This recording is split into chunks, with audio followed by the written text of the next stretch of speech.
વડાપ્રધાન નરેન્દ્રભાઈ મોદીના નેતૃત્વમાં કેન્દ્ર સરકારના સફળ અને જનકલ્યાણલક્ષી શાસનના 12 વર્ષ પૂર્ણ થવાના ગૌરવશાળી અવસરે આજે બનાસકાંઠાના વિશ્વ પ્રસિદ્ધ યાત્રાધામ અંબાજી ખાતે ત્રિવિધ કાર્યક્રમોની ભવ્ય ઉજવણી કરવામાં આવી હતી। આ ઐતિહાસિક અવસરની ઉજવણીના ભાગરૂપે રાજ્યના વન પર્યાવરણ અને વાહન વ્યવહાર રાજ્યમંત્રી પ્રવીણભાઈ માળીના અધ્યક્ષસ્થાને અંબાજી શક્તિપીઠ ખાતે અનોખા કાર્યક્રમો યોજાયા હતા, જેમાં અંબાજી મંદિરના નૃત્ય મંડપથી લઈને 4 ચોક સુધી એક દિવ્ય અને ભવ્ય મહાઆરતીનું આયોજન કરવામાં આવ્યું હતું, જેમાં હજારો દીવડાઓના દિવ્ય પ્રકાશથી સમગ્ર મંદિર પરિસર ઝગમગી ઉઠ્યું હતું અને મોટી સંખ્યામાં ઉપસ્થિત માઈ ભક્તો અને અગ્રણીઓ આ પળના સાક્ષી બન્યા હતા। ત્યારબાદ પ્રધાનમંત્રીના સ્વચ્છ ભારતના સંકલ્પને ચરિતાર્થ કરવા માટે મંત્રી પ્રવીણભાઈ માળીએ જાતે હાથમાં સાવરણી થામીને 51 શક્તિપીઠ સર્કલથી લઈને મુખ્ય માર્ગો પર અનોખું શ્રમદાન કર્યું હતું અને નગરજનોને સ્વચ્છતા જાળવવાનો પ્રેરણાદાયી સંદેશ આપ્યો હતો। કાર્યક્રમના અંતે મંત્રીશ્રીએ રાત દિવસ અંબાજીને સ્વચ્છ રાખતા સફાઈ કર્મચારીઓ સાથે આત્મીય સંવાદ સાધી તેમને શાલ ઓઢાડી સન્માનિત કરી તેમનો ઉત્સાહ વધાર્યો હતો।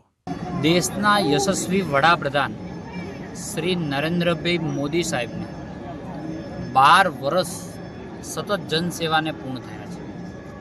ન માત્ર 12 વર્ષ પૂર્ણ થયા, પણ આ પદ ઉપર સતત આટલા દિવસ સેવક તરીકે રહેવાનો પ્રથમ રેકોર્ડ જે હતો એ 4398 દિવસનો હતો। માન્ય નરેન્દ્રભાઈને આજે 4399 દિવસ થયા છે, એટલે એ રેકોર્ડ એમના નામે લખાયો છે।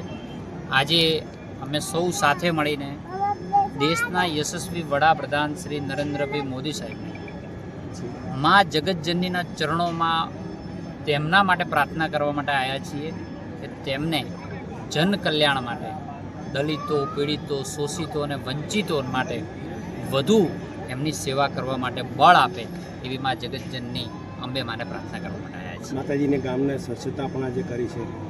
આજે દેશભરની અંદર સ્વચ્છતાના કાર્યક્રમો થયા, એમાં માતાજીના ત્યાં સ્વચ્છતા કરવાનો અવસર પણ પ્રાપ્ત થયો છે। આપણે સૌ સંકલ્પબદ્ધ થઈએ કે આપણે આપણા નગરને, આપણા ગામને, આપણા તાલુકાને, આપણા જિલ્લાને, આપણા રાજ્યને સ્વચ્છ રાખીએ, એ તબક્કે આપણે સંકલ્પ પણ લઈએ તેવી સૌને વિનંતી કરતા। એકંદરે જોવામાં આવે તો અંબાજી મધ્યે યોજાયેલી આ ભવ્ય ઉજવણી માત્ર એક રાજકીય પ્રતીક ન રહેતા ભક્તિ અને સેવાનો સુમેળ સાબિત થઈ છે।